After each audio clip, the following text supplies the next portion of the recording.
حسین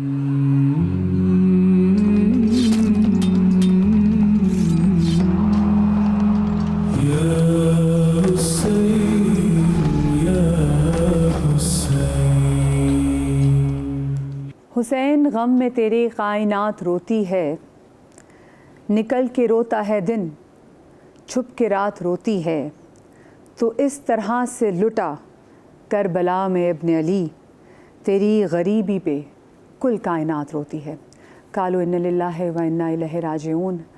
آج 10 محرم کا دن، یوم عاشور، آج وہ دن ہے کہ جب کربلا کے ریگستان میں تپتی ہوئی زمین پر کنبہ رسول صلی اللہ علیہ وآلہ وسلم اپنے نایاب گوہر لٹانے کے لیے تیار ہے نانا کے دین پر۔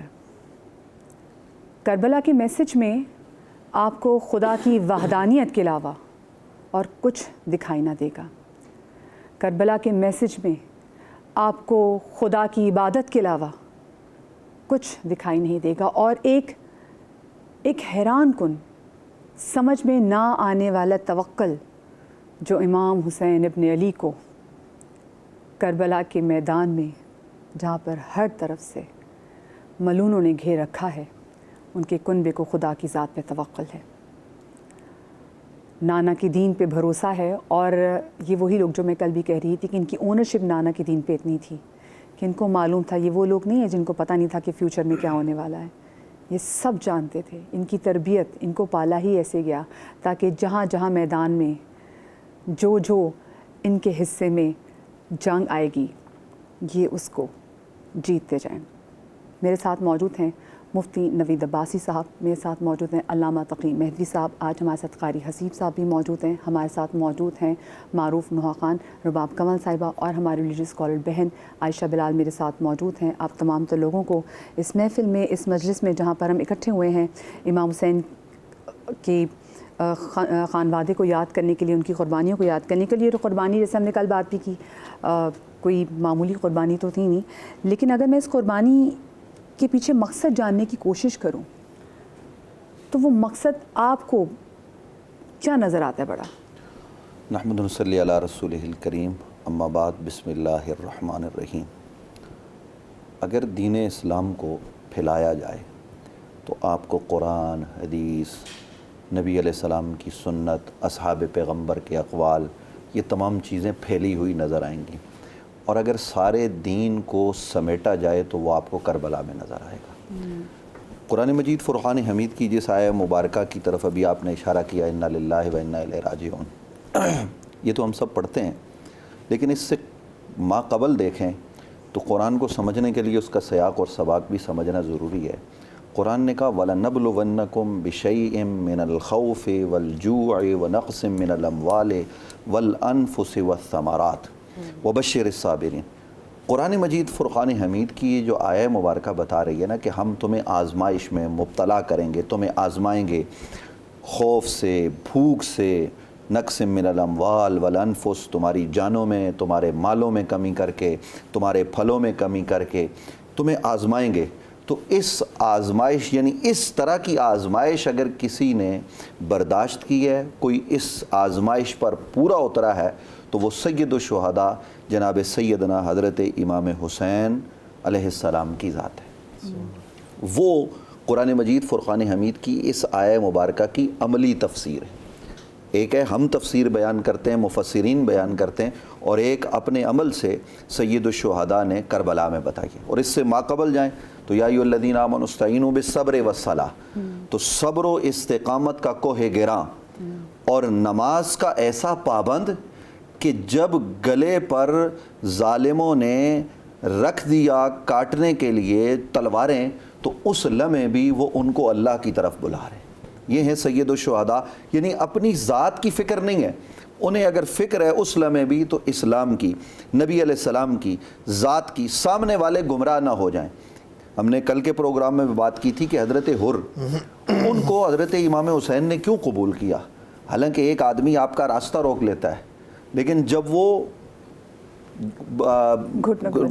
جو آدمی راہ راست سے بھٹک گیا تھا، اب وہ جب دوبارہ راہ راست پر صراط مستقیم پر آنا چاہتا ہے تو اس کو روکتے نہیں ہیں، ذات کو بیچ میں نہیں لاتے، اس کو معاف کر کے پھر اس کو یہ موقع دیتے ہیں کہ وہ حضرت امام حسین پر، اسلام پر، قرآن پر اور نبی کی ذات پر قربان ہو جائے۔ یہ جو جملہ میں نے کہا نا کہ سید الشہداء حضرت امام پاک امام حسین علیہ السلام، یہ ان کی ذات پر قربان ہونا گویا نبی علیہ السلام کی ذات پر قربان ہونا۔ اچھا، سید الشہداء حضرت امام پاک امام حسین علیہ السلام کے ساتھ خواتین موجود ہیں، آپ کے ساتھ بہنیں موجود ہیں، مستورات کے علاوہ بچے موجود ہیں، یہ پورا خاندان آپ نے ساتھ رکھا ہوا ہے، اور اس خاندان کے بچے بھی شہید ہوئے، جوان بھی شہید ہوئے، آپ کے جو حواری تھے، جو آپ کے ساتھ لوگ تھے، اصحاب تھے، دوست تھے، وہ بھی شہید ہوئے۔ تو یہ ساری شہادتیں آپ نے کیوں کر پیش کی؟ آپ اگر غور کریں تو یہ شہادتیں صرف اور صرف اسلام کے لیے۔ درس اس میں یہ ہے کہ یہ کام کائنات میں کوئی اور نہیں کر سکتا، اور یہ خاصہ تھا جناب سید الشہداء حضرت امام پاک امام حسین علیہ السلام کا۔ میں نے پہلے بھی کہا اسلام نے دو راستوں کا تعین کیا نا، ایک رخصت کا راستہ ہے، بہت سارے لوگ رخصت پر چلے جاتے ہیں، اور ایک ہے راہ عزیمت، اور کبھی کبھی عزیمت کے راستے پر کھڑا ہونا یہ فرض ہو جاتا ہے۔ اور اس وقت جب سید الشہداء حضرت امام حسین علیہ السلام نے یہ سمجھا کہ اب مجھے عزیمت کے راستے پر چلنا ہے، تو صرف ایسے نہیں چلے بلکہ پہلے اس کو فرض جانا، اس کو فرض سمجھا، فرض جان کر فرض سمجھ کر اس راستے پر چلے، پھر جو اس راستے میں ان کے ساتھ جڑا اس کو سینے سے لگایا، جس نے محبت کا اظہار کیا اس کو دعائیں دی، لیکن اصحاب پیغمبر نے ان کو منع کیا، ان منع کرنے کے باوجود وہ گئے۔ کیوں؟ انہوں نے اس کو سمجھ لیا تھا کہ یہ کام میرے اوپر فرض ہے، اور اگر یہ فرض اور یہ قرض پوری امت کا حضرت امام حسین ادا نہ کرتے تو آج نہ حج ایسے ہوتا، آج نہ ہماری نمازیں ہوتی، نہ آج ہمارے روزے ہوتے، دین بدل جاتا، دین کی حیت تبدیل ہو جاتی۔ لیکن انا نحن نزلنا الذکر وانا لہ لحافظون، اس قرآن، اس دین کی حفاظت کا ذمہ اللہ نے اپنے سپرد رکھا ہے، تو اللہ تعالیٰ آ کے تو حفاظت نہیں کرتا، وہ اس نے حفاظت کا پہلا کام حضرت امام حسین سے لیا۔ گویا امام حسین نے وہ کام کیا جو انبیاء کیا کرتے تھے، اس کام کو آپ نے آگے بڑھایا۔ علامہ صاحب، جیسے میں نے بات کی، جیسے سامنے یزید کا لشکر کہتا تھا، یزید کہتا ہے کہ اگر بدرالحنین کے ہمارے جو بڑے تھے وہ ہوتے تو وہ دیکھ لیتے ان کا بدلہ پورا کر لیا، تو ایسے اگر ہم دیکھیں، ہم جسٹیفائی کیا آیا تطہیر کو، آیا مباہلہ کو امام حسین نے، کہ اللہ پاک نے، رسول پاک نے کہا کہ یہ میرے جو دو نواسے ہیں یہ جنت کے سردار ہیں، تو انہوں نے ان سب کو جسٹیفائی کیا کہ کیوں سردار ہیں، کیونکہ کنبہ تو نہیں اور تو کوئی بھی نام دیکھا، آیا کربلا میں تو صرف اور صرف نبی کا خانوادہ ہی ہم نے دیکھا وہ آیا۔ اچھا، عبادت کا لیول یہ تھا کہ ایک رات پہلے مہلت بھی مانگی گئی عبادت کے لیے، کیا وہ خالصتاً عبادت کے لیے تھی یا کچھ اس کے پیچھے اور بھی پیغام تھا امام حسین کا؟ بسم اللہ الرحمن الرحیم۔ ہمارے بھائی نے بہت خوبصورت گفتگو فرمائی، اور میں انہی کی بات کو ایک جملے کے اندر سمیٹنے کی کوشش کروں گا۔ وہ یہ ہے کہ کربلا میں جو امام حسین کے مقابلے میں آئے تھے وہ کوئی یہودی نہیں تھے، وہ کوئی عیسائی نہیں تھے، وہ کوئی زرتشتی نہیں تھے، وہ کوئی کفار میں سے نہیں تھے، بلکہ مسلمان ہی تھے۔ اور کربلا میں ہمیں یہ پتہ چلتا ہے کہ اسلام کے دو ورژنز بن چکے تھے۔ ایک ورژن کا نام یزیدیت ہے، دوسرے ورژن کا نام حسینیت ہے۔ تو اب آج کے زمانے کے مسلمانوں کو یہ فیصلہ کرنا ہے کہ آپ کس ورژن کو فالو کرنے والے ہیں۔ وہ یزیدیت بھی چلے آ رہی ہے اور وہ حسینیت بھی باقی ہے، آپ کس ورژن کو فالو کرنے والے ہیں؟ وہ بھی اسلام کے دعوے دار ہیں، یہ بھی اسلام کے دعوے دار ہیں۔ ان کے یہاں ظلم ہے، شراب ہے، قتل ہے، چوری ہے، ڈکیتی ہے، ناانصافی ہے، اور یہاں پر صبر ہے، استقامت ہے، نمازیں ہیں، عبادتیں ہیں، شجاعت ہے، سخاوت ہے، یہاں پر ساری چیزیں یہ ملیں گی۔ اور جو آپ نے بات بیان فرمائی کہ جو شب عاشور مانگی وہ بھی مولا حسین نے ظاہری طور پر تو عبادت کے لیے مانگی تھی۔ اچھا، مولا کے بہت سارے فرامین ایسے ہیں کہ جو ظاہر کے مطابق ہیں، لیکن اس کے اندر ان ڈیپتھ جب جاتے ہیں تو پتہ چلتا ہے نہیں، اس کے اندر اور بھی گوشے موجود ہیں۔ مثال کے طور پر ابھی بات آئی تھی کہ اصحاب نے بھی کئی مرتبہ آپ کو روکنے کی کوشش کی، کہا کہ نہ جائیے، کیونکہ بہت سارے اصحاب وہ تھے وہ جو جانتے بھی تھے کہ رسول خدا نے فرمایا تھا کہ میرا بیٹا حسین عراق کی سرزمین پر مارا جائے گا، ان ابنی یعنی الحسین یقتل بارض من العراق، کہ میرا بیٹا حسین عراق کی سرزمین پہ مارا جائے گا۔ اور پھر حضور نے بھی فرمایا تھا فمن شہد منکم فلینصرہ، اور جو شخص حسین کو پالے اس کی ذمہ داری ہے کہ اس کی نصرت کرے۔ اور اگر رسول یہ نہیں بھی فرماتے تب بھی آپ کا وہ کلام موجود ہے کہ حسین منی و انا من حسین، کہ حسین مجھ سے، میں حسین سے ہوں، یعنی گویا حسین نہیں جا رہی ہے، شبیہ رسول ہے جو جا رہی ہے. اور اگر رسول کسی مقام پر نصرت کے لیے بلائیں تو کیسے ہو سکتا ہے کہ مسلمان نصرت کے لیے نہ پہنچے؟ اس لیے وہاں پر نصرت کے لیے جانا ضروری تھا. تو اصحاب سے کہا کہ نہیں، خدا نے مجھے حکم دیا ہے کہ میں کربلا جاؤں، اس لیے میں کربلا جا رہا ہوں. کبھی کسی سے کہا کہ مجھے چونکہ دعوت دی گئی ہے اس لیے میں کربلا جا رہا ہوں. کبھی کہا کہ میں نے چونکہ بیعت چھوڑ دی ہے، توڑ دی ہے، اور بیعت یعنی اصلاً کی ہی نہیں ہے، اس لیے میں آزاد رہنا چاہتا ہوں، اور میں مدینہ سے نکل چکا ہوں اور میں آزادی کے ساتھ جانا چاہتا ہوں. تو ہر ایک کو مختلف جواب دیا، لیکن تمام جوابات کے پیچھے جو اصل بیس ہے وہ یہی ہے کہ امام حسین بتانا چاہتے تھے کہ اے مسلمانوں، اب بیدار ہو جاؤ، بہت وقت گزر گیا ہے، اب بیدار ہو جاؤ. ایک اسلام کے نام لیوا ہیں اور ایک اسلام کے محافظ ہیں.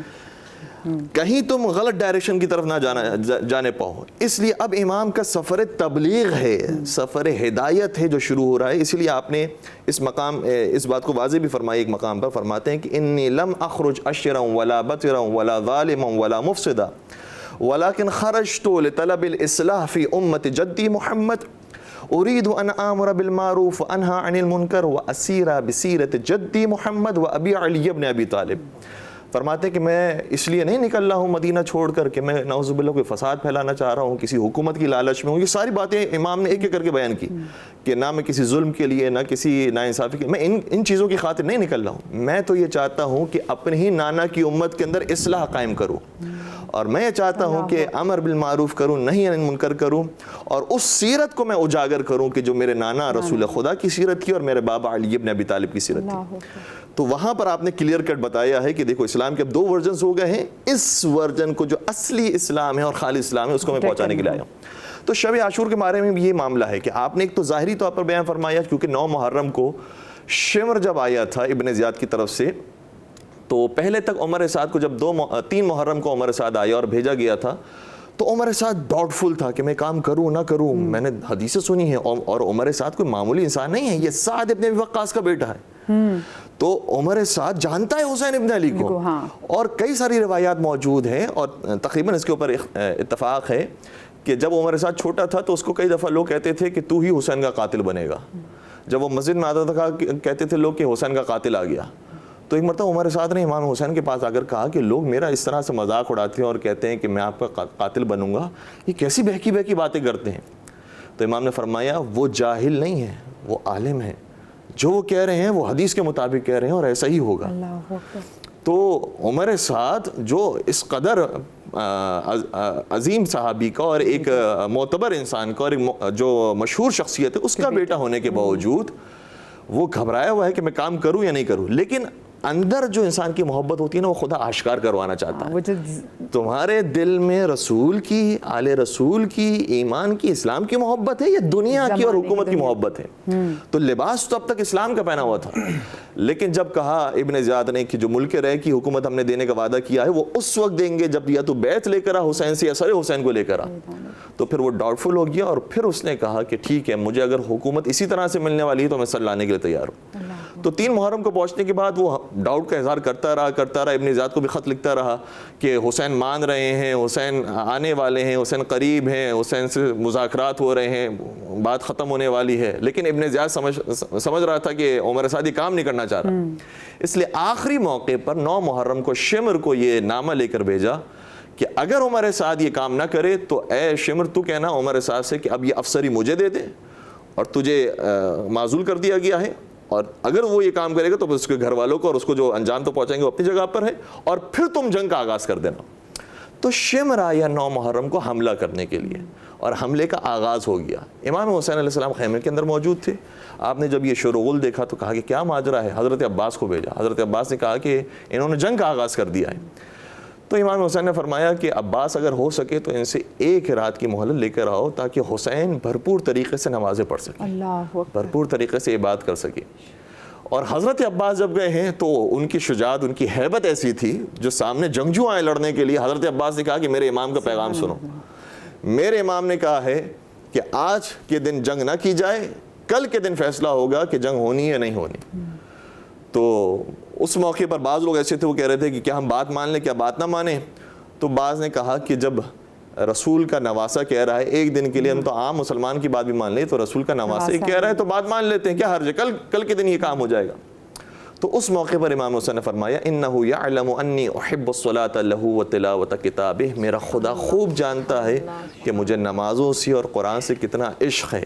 اور ساری رات آپ کے یہاں نمازیں ہوتی رہی کہ راوی یہ کہتا ہے کہ اتنی نمازیں کثرت کے ساتھ ہو رہی تھی جیسے بن بناہٹ کی آواز آ رہی ہو. اللہ اکبر. تو یہاں پر نمازیں ہو رہی ہیں اور وہاں پر تلواریں سے عقل ہو رہی ہیں، وہاں پر تیر و تبر تیار کیے جا رہے ہیں. تو آپ نے بظاہر یہ رات مانگی تھی عبادت کے لیے، لیکن میرا سوال یہ ہے کہ حسین کیا 9 محرم کی رات عبادت نہیں کر رہے تھے؟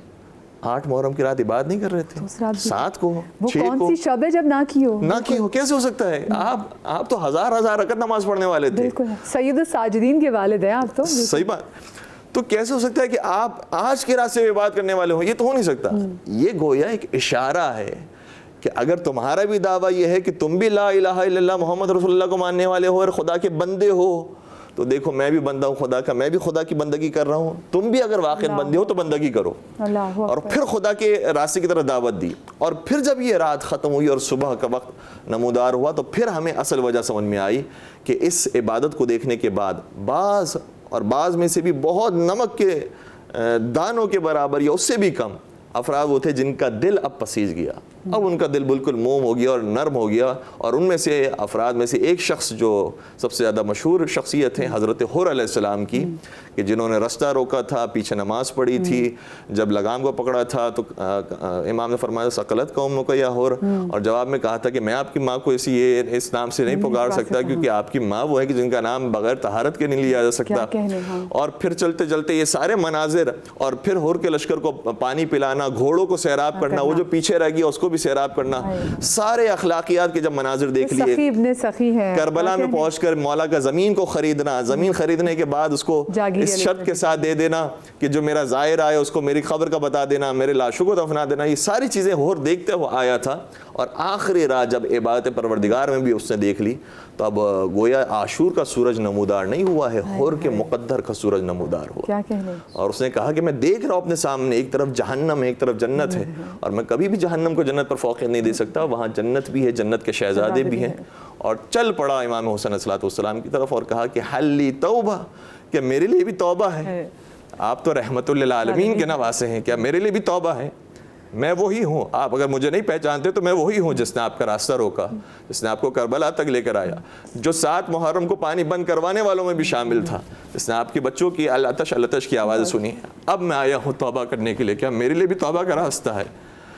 تو رسول کے اس نواسے نے کہا کہ تیرے لیے بھی توبہ کا نواسہ ہے. اور بعض ارباب ممبر یہ کہتے ہیں کہ یہ بھی انداز شاید اختیار کیا ہوگا کہ حر پہلے جب تو دشمن بن کر آیا تھا تو ہم نے پانی دیا تھا، آج تو میرا دوست اور مہمان بن کر آیا ہے لیکن ہمارے پاس تیری ضیافت کے لیے پانی بھی نہیں ہے، تیری ضیافت کے لیے کوئی کھانا بھی نہیں ہے، میں کیا پیش کروں تیرے لیے؟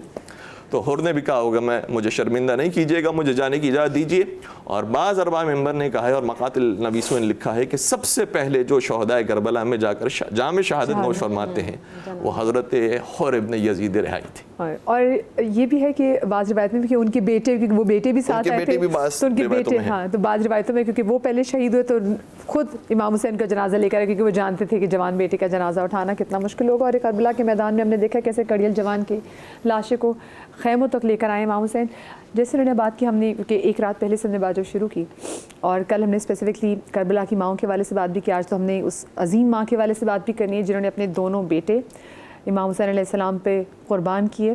اور جب رہائی ملی تھی اور ان کو اور سب کے سر آئے تھے تو سب بیویاں سروں کو پکڑ کے، اپنے پیاروں کے سروں پکڑ کے رو رہی تھیں. 2 سر ایسے تھے جن کو پوچھنے والا کوئی نہیں تھا، وہ تھے اون و محمد کے سر. اور اون و محمد وہ کہ جن کی نانی سیدہ بطول ہیں، وہ کہ جن کے پر نانا رسول خدا صلی اللہ علیہ وسلم ہے، وہ جن کے نانا مولا علی ہیں. تو آپ سوچیں ان 2 بچوں، کیونکہ انہوں نے اپنے بھائی پہ وہ بچے فدا کر دیے تھے اپنے. میں بی بی زینب کے والے سے مجھے بات بھی کرنی ہے اور جناب عباس پہ جو، کیونکہ جب مہلت دی اپنے دوستوں کو بھی کہ چراغ بجھا دیا جائے اور جس نے جانا ہو وہ چلا جائے.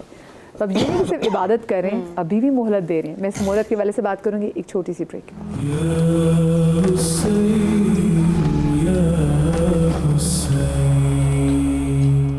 جانے لگی شام غریباں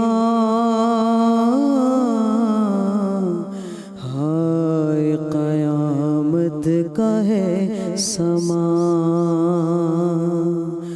چھانے لگی شام غریباں، ہائے قیامت کا ہے سما، خیمہ سادات سے اٹھا دھواں، ہائے قیامت کا ہے سما، ڈھل گیا دن ختم لڑائی ہوئی، موت کی خاموشی ہے چھائی ہوئی، گریبان خدائی ہوئی، خاک بسر فاطمہ جائی ہوئی، لرزی زمین کانپ اٹھا آسمان، ہائے قیامت کا ہے سما، نور نظر راج دلارے گئے، زینب دلگیر کے پیارے گئے، شاہ کے انصار بھی مارے گئے، آس تھی جن پر وہ سہارے گئے، لوٹ لیا موت نے یہ کارواں، ہائے قیامت کا ہے سما، اون و محمد نہیں اکبر نہیں،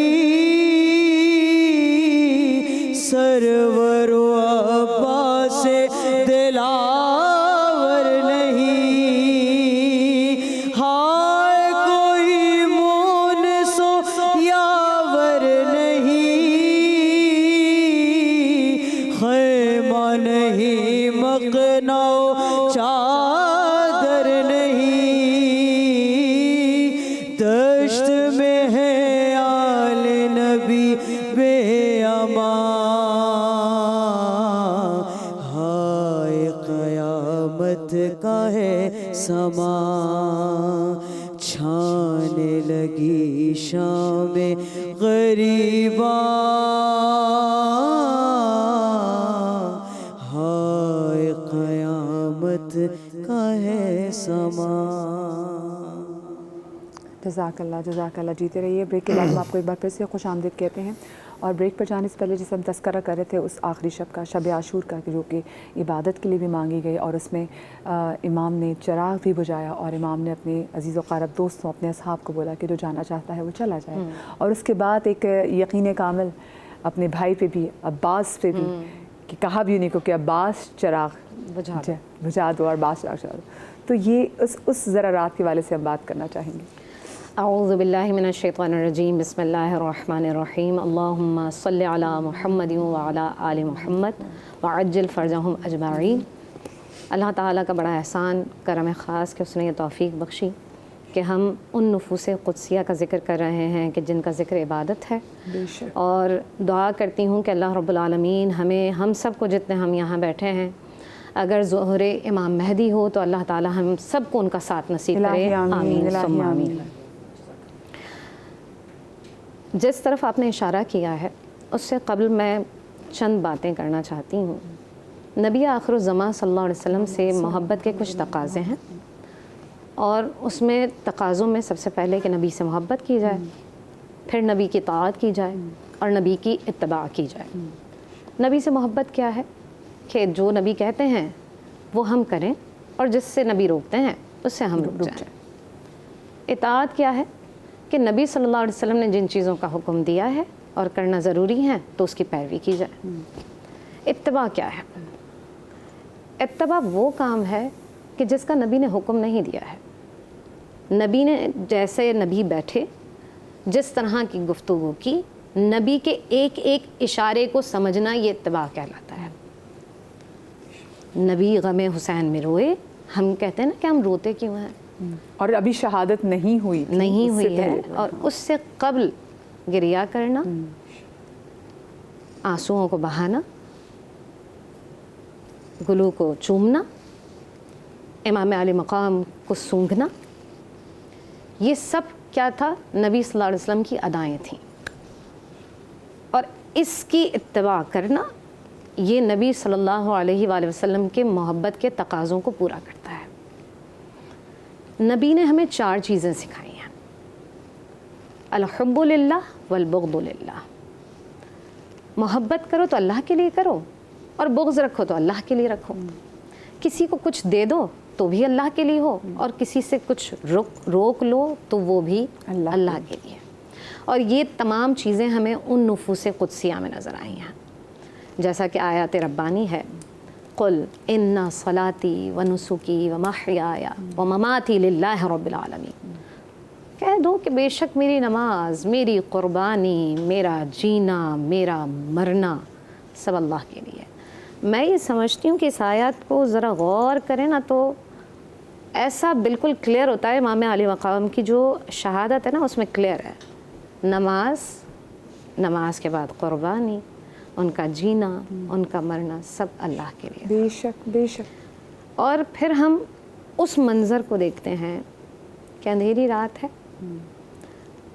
آپ نے ایک سوال کیا تھا کہ ایک دن کی مہلت کیوں مانگی؟ میں یہ سمجھتی ہوں کہ جب کوئی بھی تقریب ہوتی ہے نا اس سے ایک دن پہلے بڑی تیاری کی جاتی ہے، کرنا کیسے ہے۔ آپ کو پتہ ہے کہ اس رات امام نے سب سے قریب کس کو کیا، کس کو بلا کے نصیحتیں کی ہیں، کس کو بلا کے وصیتیں کی ہیں؟ وہ شریکہ امام حسین ہے، عقیلہ بنی ہاشم۔ عقیلہ کا مطلب کیا ہے کہ بنی ہاشم کی سب سے ذہین عورت کو بلایا ہے امام نے، ٹھیک ہے۔ اور پھر امام کی جو گفتگو ہے نا، کیونکہ امام جانتے ہیں کہ میرے بعد جو سرپرستی کرنے والا ہے، جو قافلے کو لے کر چلنے والا ہے، جو بچوں کا دھیان رکھنے والا ہے، اللہ اکبر، اہل بیت کے ذکر کو عام کرنے والا ہے، جو سب کو سمیٹنے والا ہے، جو لہجہ علی میں گفتگو کرنے والا ہے، وہ کون ہے؟ جناب زینب بنت ابی۔ جناب زینب ہے۔ امام نے حجت تمام کی کہ ایسا نہ ہو کہ لوگ سمجھیں کہ کسی دباؤ کی وجہ سے امام کے یہ دوست ہیں۔ میں نے کل ایک بات کی تھی کہ اخلاص کیا ہے کہ بالکل آمیزش بھی نہ ہو، چھانٹ لیا جائے، تو اخلاص سے چھانٹے ہوئے نفوس قدسیہ ہیں۔ اور اب کہا کسی کو بھی حکم ہو سکتا تھا آپ چلا دیں، آپ بجھا دیں، آپ بجھا دیں، لیکن اب عباس وہ ہیں کہ جن کی تربیت ایسی کی ہے، ایسی تربیت کی ہے کہ انہوں نے سکھایا تھا کہ تم غلام ہو، یہ تمہارے آقا ہیں، اور تمام زندگی مولا حسین کو انہوں نے آقا کہہ کر پکارا ہے، بھائی نہیں کہا، بھائی نہیں کہا۔ تو جناب عباس جو ہے نا، جب چراغ بجھا دیا گیا اور شاید ان نفوس میں یقین تھا امام کو کہ کوئی نہیں جائے گا، بلکہ رونے کی آواز بلند ہو گئی اس وقت۔ ہاں، اور امام نے جب چراغ جلوایا دوبارہ، سارے موجود ہیں۔ یہ امام کے وہ حامی ہیں جنہوں نے امام کی دوستی کا حق ادا کیا ہے۔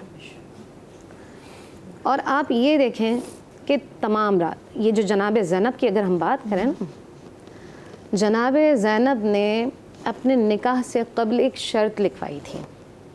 وہ شرط یہ تھی کہ جب بھی امام کہیں سفر پر جائیں گے تو زینب ساتھ جائیں گی، کیونکہ زینب کو پتہ تھا کہ زینب کی گفتگو میں علی کی جھلک آتی ہے۔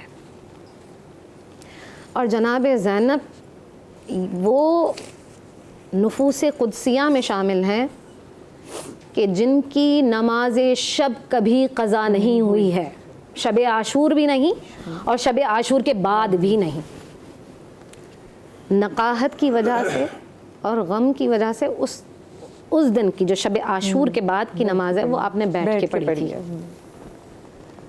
آپ دیکھیں کہ شب عاشور میں جب امام نے چراغ بجھا دیا, دیکھ لیا کہ سب حاضر ہیں, تو اب مائیں ذہن تیار کر رہی ہیں. اور محمد کی آپ نے بات کی, یہ اتنا آسان نہیں تھا لیکن ان کے لیے بڑا آسان تھا. انہوں نے تیار کیا کہ دیکھو جو تربیت تمہاری شروع سے ہو رہی ہے اسے بھول تو نہیں گئے ہو. جو میں آپ کو بتانا چاہ رہی تھی کہ وہ جو رات تھی نا وہ دراصل پریکٹس کی رات ہے کہ کل ہم نے کیا کرنا ہے. کل نفوس پریپیئر ہوتے ہیں. کل تو جیسے بی بی فاطمہ الزہرا سلام اللہ علیہا نے جب نبی صلی اللہ علیہ وسلم نے ایک مرتبہ کوئی بات کہی تو آپ روئیں, اور پھر فوراً دوسری بات کہی تو آپ مسکرائیں. کہا, اور جب ان سے پوچھا کہ کیا بات تھی تو انہوں نے کہا کہ پہلے ابا نے یہ بات کہی کہ میں تم سے رخصت ہونے والا ہوں, اور جب دوسری بات کہی تو آپ مسکرائیں. اور آپ نے کہا کہ نبی صلی اللہ علیہ وسلم نے مجھے خبر دی ہے کہ تم سب سے پہلے ملاقات کرنے والی ہو. یہ جو ملاقات ہے نا, اس ملاقات کو کہ آج کل جو ہے تم ہمارے نانا سے ملاقات کرنے والے ہو, ان نفوس سے ملاقات کرنے والے ہو جن کے لیے دنیا کائنات سجائی گئی ہے, سنواری گئی ہے. تو سلام ہو ان کی آل پر. اور میں یہ سمجھتی ہوں کہ آج اگر ہم یہ سمجھ لیں کہ ان کی محبت کتنی ضروری ہے تو ہماری زندگی کا مقصد ہمیں حاصل ہو سکتا ہے. یہاں پہ ایک چھوٹی سی بریک لینی ہے, بریک کے بعد حاضر ہوتے ہیں.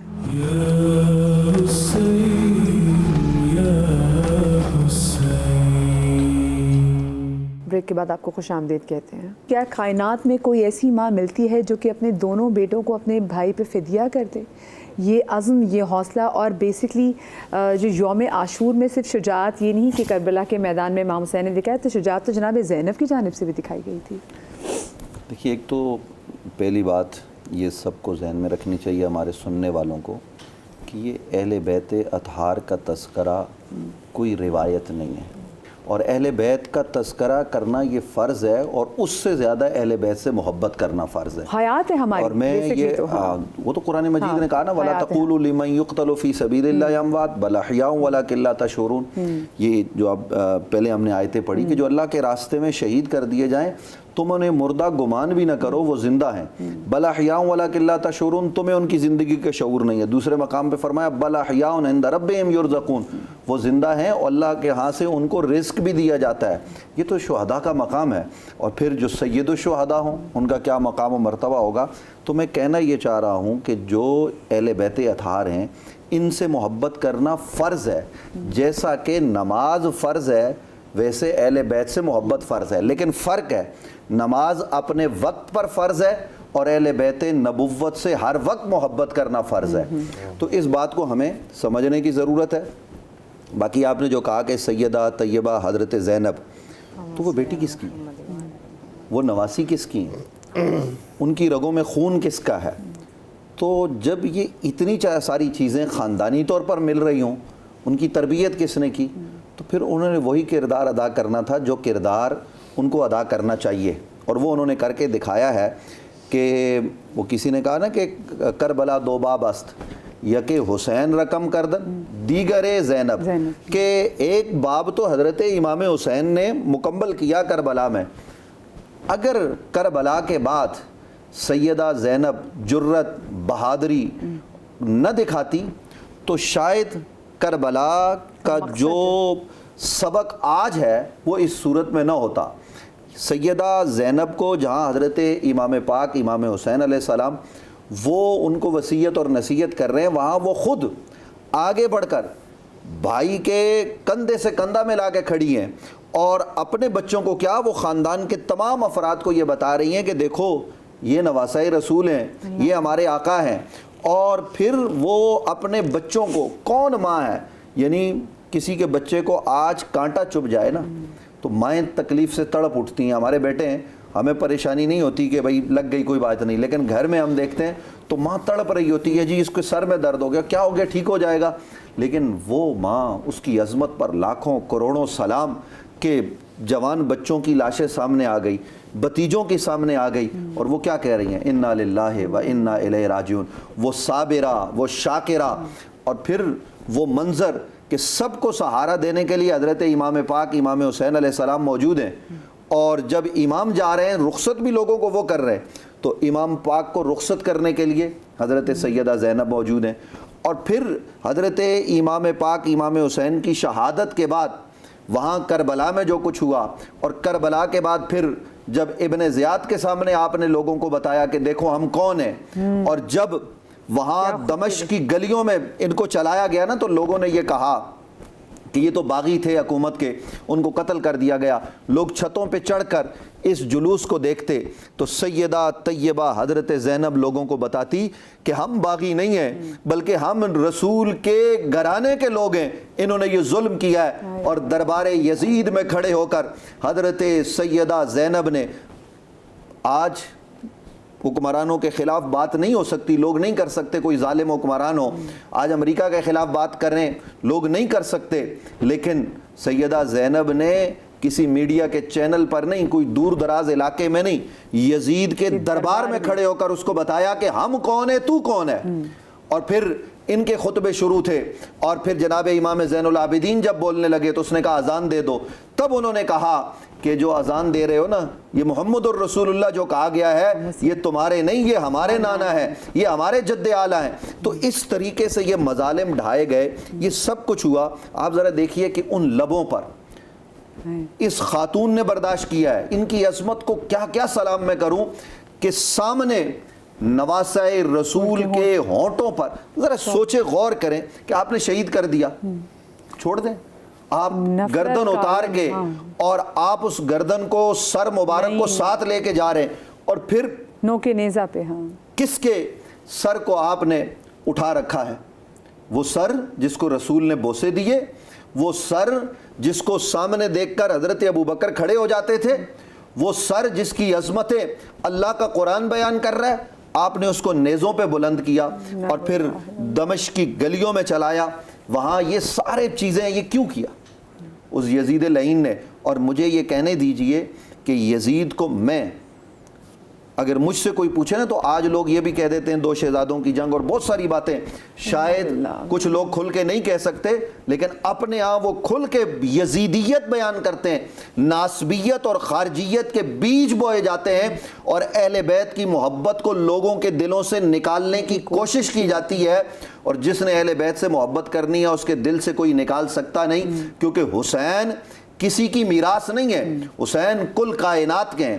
تو حسین ہو یا حسن ہو یا پورا خاندان نبوت، ہم تو ان کے پاؤں میں آنے والے ریزوں کے برابر نہیں ہیں، ریت کے ذروں کے برابر نہیں ہیں، ہم ان پر قربان ہو جائیں، لیکن یہ محبتیں ختم نہیں ہوتی۔ لیکن آج یزیدی فکر، یزیدی سوچ موجود ہے، اس زمانے میں بھی موجود تھی، ہر طرح سے موجود ہے، ظلم کی صورت میں، ہر صورت میں۔ لیکن حضرت سید الشہداء سیدنا امام حسین رضی اللہ تعالیٰ عنہ نے وہ قربانی دے کر آنے والے ادوار میں وہ قوم تیار کر دی ہے کہ اب وہ ظلم کے خلاف کھڑی ہوگی اور ظلم کی آنکھوں میں آنکھیں ڈال کر بات کرے گی۔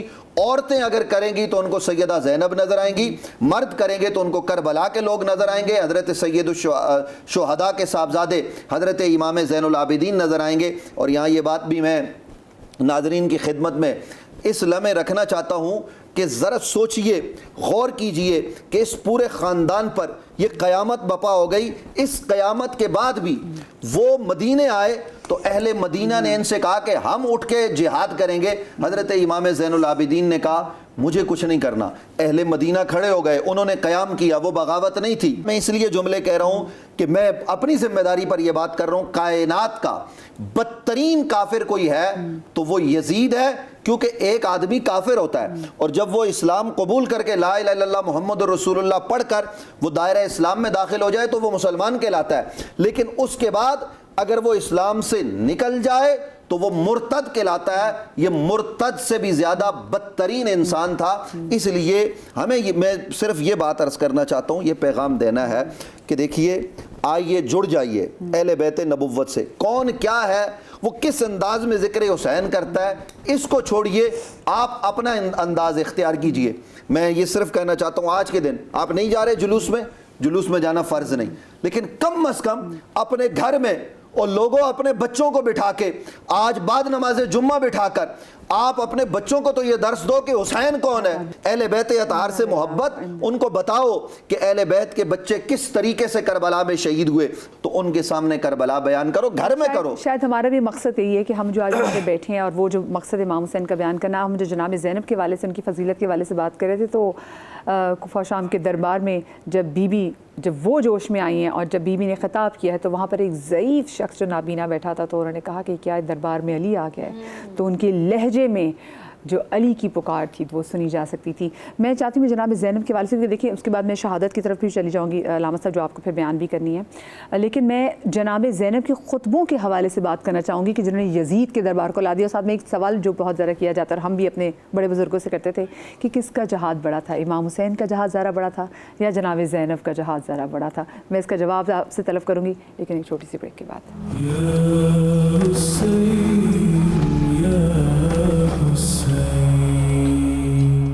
اے مصطفیٰ کے نواسوں، علی کے دلداروں،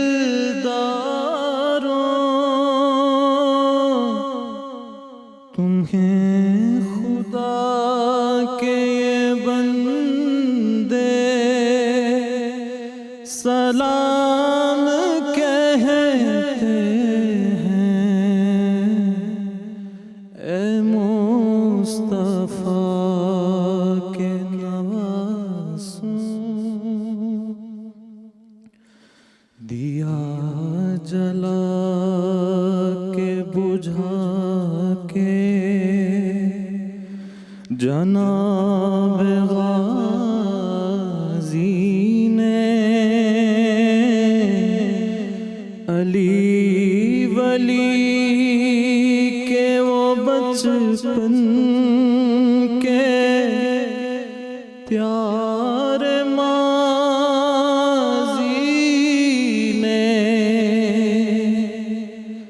دعائے زہرا نے اور کربلا کے قاضی نے جمال قوت حیدر کی عکس سازی نے کہا مجھے بھی علیہ السلام کہتے ہیں۔ اے مصطفیٰ کے نواسوں،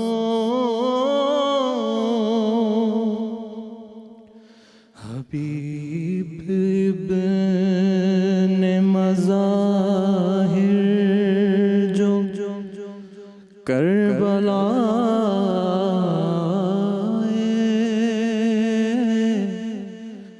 لبے حسین پہ مسکان